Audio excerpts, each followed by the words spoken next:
Nasib keluarga pasien paksa dokter buka masker, pertemuan tak hentikan proses hukum laporan ke polisi tetap jalan.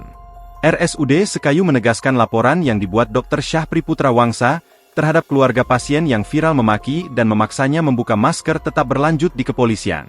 Sebelumnya, sudah dilakukan pertemuan antara Dr. Syahpri Putra Wangsa, keluarga pasien tersebut, pihak RSUD Sekayu dan Sekda Muba, Rabu, 13 Agustus 2025. PLT Direktur RSUD Sekayu DRG, Dina Krisnawati Oktaviani menegaskan, pertemuan itu bukan bertujuan untuk menghentikan proses hukum, melainkan untuk pemberian ruang klarifikasi dari keluarga pasien atau terduga pelaku.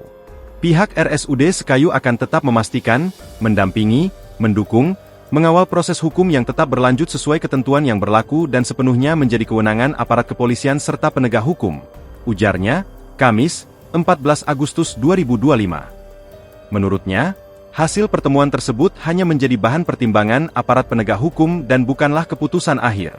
Maka itu pihaknya meminta masyarakat tetap mengacu pada informasi resmi dari RS atau pihak berwenang untuk menghindari kesalahpahaman.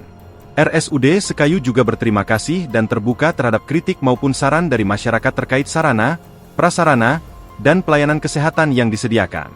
Pihaknya menegaskan apapun bentuk kekerasan, intimidasi atau tindakan yang mengancam keselamatan nakes tidak dapat dibenarkan. Karena nakes adalah garda terdepan dalam pelayanan pasien yang wajib dilindungi demi terciptanya lingkungan kerja aman, nyaman, dan profesional. Download Tribun X sekarang, menghadirkan lokal menjadi Indonesia.